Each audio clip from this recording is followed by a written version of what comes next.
Hello everyone, welcome back to our YouTube channel. So as you know, chapter 2 of chemistry of class 9th की series चल रही है, तो उसमें हम वेरियस मेथड सेपरेशन मेथड्स देख रहे हैं ऑफ मिक्सचर्स. ठीक है, तो आज हम करेंगे क्रोमेटोग्राफी. क्या? Chromatography and fractional distillation. ठीक है, क्रोमेटोग्राफी बेसिकली क्या होता है? ये क्रोमा वर्ड से बना है, ग्रीक वर्ड होता है क्रोमा, मींस कलर. क्या? कलर. ठीक है, तो ये एक कलर्स हम सेपरेट करेंगे. एक एक्टिविटी है. ये हमने एक फिल्टर पेपर लिया. क्या लिया? Filter paper. इस फिल्टर पेपर पे अप्रोक्सीमेटली नीचे से 3 सेंटीमीटर अबव हम एक लाइन ड्रॉ करेंगे. कर दी भाई.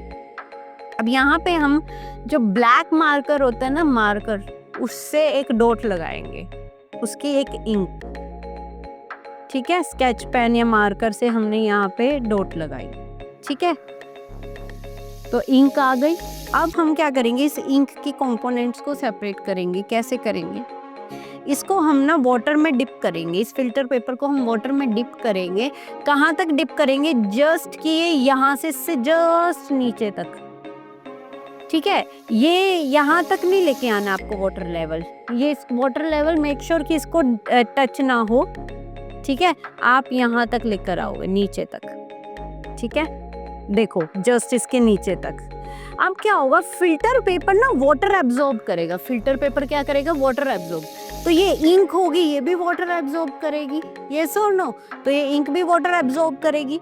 अब कंपोनेंट्स इंक के सेपरेट आउट होते चले जाएंगे. जैसे जैसे वाटर का लेवल ऊपर होता जाएगा, वैसे वैसे ये अलग हो गए कंपोनेंट्स इंक के. ये देखो और ज्यादा अलग हो गए ऊपर. ठीक है, तो ये अलग होते चले गए. तो ये कैसे अलग हुए हैं?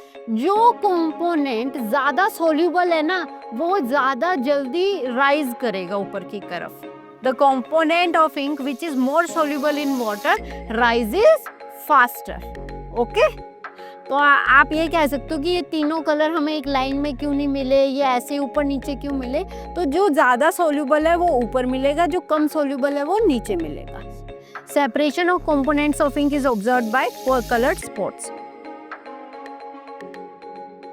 तो जैसे मैंने आपको बताया, क्रोमेटोग्राफी वर्ड कहाँ से आया? क्रोमा. Chroma means colour. ये ग्रीक वर्ड है.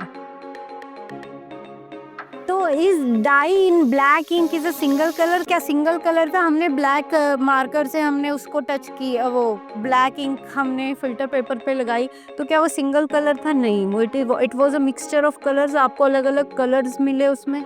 What is the reason for the rise of colored spots on the filter paper? Difference in their solubility. जो ज़्यादा, that is more soluble in water, rises faster. जो component ज़्यादा soluble होगा वो ज़्यादा जल्दी ऊपर जाएगा. Applications किस किस में? जहाँ भी कलर वाली चीज़ें हैं ना, वहाँ क्रोमेटोग्राफी आएगी.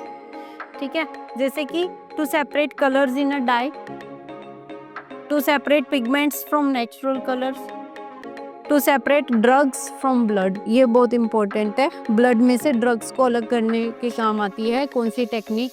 क्रोमेटोग्राफी. स्टार मार्क कर लेना. नेक्स्ट है फ्रैक्शनल डिस्टिलेशन. डिस्टिलेशन तो हमने देख ली थी. फ्रैक्शनल डिस्टिलेशन देखते हैं. फ्रैक्शनल डिस्टिलेशन कब होती है? जब कंपोनेंट्स के बीच में बॉइलिंग पॉइंट में डिफरेंस 25 डिग्री सेल्सियस या 25 केल्विन से कम हो. ठीक है, एक बार ये भी देख लो कि डिफरेंस इन बॉइलिंग पॉइंट कैसे होता है, कि केल्विन और उसमें कैसे सेम रहता है डिग्री सेल्सियस में. जैसे कि आपको डिफरेंस निकालना है 25 डिग्री सेल्सियस और 22 डिग्री सेल्सियस में, तो कितने का डिफरेंस आएगा भाई? 3 डिग्री सेल्सियस का.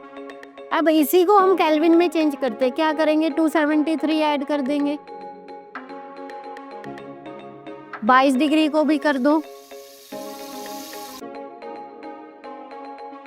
तो देखो कितने का डिफरेंस आया. 273 से 273 कट गया, तो 25 माइनस 22 3 केल्विन. तो डिफरेंस इन बॉइलिंग पॉइंट ना डिग्री सेल्सियस में ले लो या केल्विन में ले लो, सेम ही डिजिट्स आते हैं. ओके, तो फ्रैक्शनल डिस्टिलेशन में क्या होता है? फ्रैक्शनल डिस्टिलेशन में जो डिफरेंस कंपोनेंट्स के बीच में बॉइलिंग पॉइंट में डिफरेंस होगा वो क्या रहेगा, 25 केल्विन या फिर 25 डिग्री सेल्सियस से कम। टू मिसिबल लिक्विड्स, इसमें हम क्या करेंगे, दो मिसिबल लिक्विड्स को अलग करेंगे। Having boiling points can be separating by fractional distillation. Let's see, ये आपने डिस्टिलेशन कॉलम लिया, उसमें आपने डिस्टिलेशन फ्लास्क लिए, सॉरी मिसिबल लिक्विड्स डाल दिए, और ये होता है फ्रैक्शनलेटिंग कॉलम। डिस्टिलेशन और फ्रैक्शनल डिस्टिलेशन में जो डिफरेंस आएगा वो यहीं आएगा, फ्रैक्शनलेटिंग कॉलम। इसमें क्या होगा, इसमें ये ग्लास बीड्स होते हैं, ये क्या होते हैं, glass beads. Fractionating column is filtered is fitted in the between the distillation flask and the condenser। अब यहाँ से कंडेंसर जाएगा, किससे बना होता है, ग्लास बीड्स से बना होता है। और क्या रोल होता है इन ग्लास बीड्स का, पूछ लिया जाता है। ये glass beads surface area provide करते हैं वेपर्स को कूल एंड कंडेंस होने के लिए रिपीटेडली। ठीक है, बार बार वेपर्स को कूल एंड कंडेंस होने के लिए ये ज्यादा सरफेस एरिया प्रोवाइड करते हैं, ये इसका रोल होता है।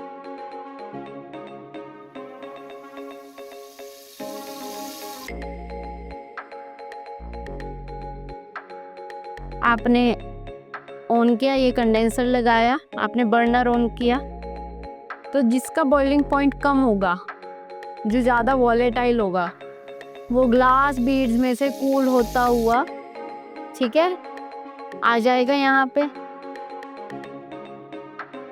ठीक है, देखो यहाँ पे क्या हो रहा है, यहाँ से आपको ड्रॉप दिख रही होगी आते हुए।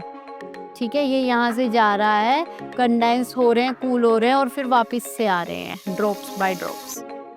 ठीक है, ताकि क्योंकि बॉइलिंग पॉइंट में क्या है, डिफरेंस कम है। ठीक है, तो ताकि हमें लिक्विड्स अलग अलग तरीके से ज़्यादा अच्छे से ज़्यादा प्योरिटी के साथ मिल सके। ठीक है, फ्रैक्शनलेटिंग कॉलम में क्या होगा, टेम्परेचर ग्रेडियंट बन जाएगा, टेम्परेचर डिफरेंस। आप देखो अब ये अलग हो जाएंगे drop by drop. Low boiling point, low boiling liquid component is vaporized first and condensed and collected as first fraction। First fraction जो ज़्यादा वोलेटाइल था, मतलब जिसका बॉइलिंग पॉइंट कम था। फिर सेकंड फ्रैक्शन में जिसका बॉइलिंग पॉइंट ज़्यादा आएगा, थोड़ा ज़्यादा होगा, वो सेकंड फ्रैक्शन में आया। ठीक है, higher boiling component is vaporised and condensed and collected as second fraction. So basically इसमें डिफरेंस ये पूछा जाता है, डिस्टिलेशन और फ्रैक्शनल डिस्टिलेशन में क्या डिफरेंस है, तो आप 25 केल्विन वाला डिफरेंस लिखोगे। फ्रैक्शनलेटिंग कॉलम का क्या रोल है कि वो ग्लास बीड्स होते हैं, उसमें वो ज़्यादा सरफेस एरिया प्रोवाइड करते हैं for the vapours to cool and condense repeatedly. ठीक है, एयर को कूल एंड कंप्रेस कर लेंगे। जब हम गैस को कूल एंड कंप्रेस करते थे तो क्या होती थी, वो लिक्विड में चेंज हो जाती थी। अब आपको एक लिक्विड मिल गया जिसमें वेरियस कंपोनेंट्स हैं, जैसे कि ऑक्सीजन है, नाइट्रोजन है, ठीक है, आर्गन है, ठीक है, जिनके बॉइलिंग पॉइंट्स में अलग अलग डिफरेंस है। ठीक है, जिनके अलग अलग बॉइलिंग पॉइंट्स है कंपोनेंट्स के। तो हम क्या करेंगे, फ्रैक्शनल डिस्टिलेशन से इन्हें अलग अलग सेपरेट करनी है। ठीक है, आपने क्या किया, आपको एयर थी, एयर की गैसेस अलग करनी थी, आपने उस एयर को क्या किया, लिक्विड में चेंज कर दिया, कंप्रेस करके और कूल करके। अब आपको एक लिक्विड मिल गया जिसमें ऑक्सीजन है, नाइट्रोजन है, आर्गन है, अदर गैसेस है, जिनके बॉइलिंग पॉइंट्स अलग अलग है। ठीक है, दोनों मिसिबल है, सब मिसिबल है आपस में। ठीक है, आप क्या करोगे, फ्रैक्शनलेटिंग कॉलम लगाओगे, कंडेंसर लगाओगे, और अलग अलग गैसेस अलग अलग बॉइलिंग पॉइंट में डिफरेंस है, जिसका बॉइलिंग पॉइंट कम होगा वो पहले कलेक्ट होती चली जाएगी, फिर दूसरी कलेक्ट होगी, फिर तीसरी कलेक्ट होगी। ठीक है, जिसका बॉइलिंग पॉइंट सबसे ज़्यादा होगा वो सबसे बाद में कलेक्ट होगा। ठीक है, so that's all for this module and for this chapter. तो सेकेंड यूनिट हमारा यहीं पर एंड होता है। Will be back with third unit. Okay, thank you.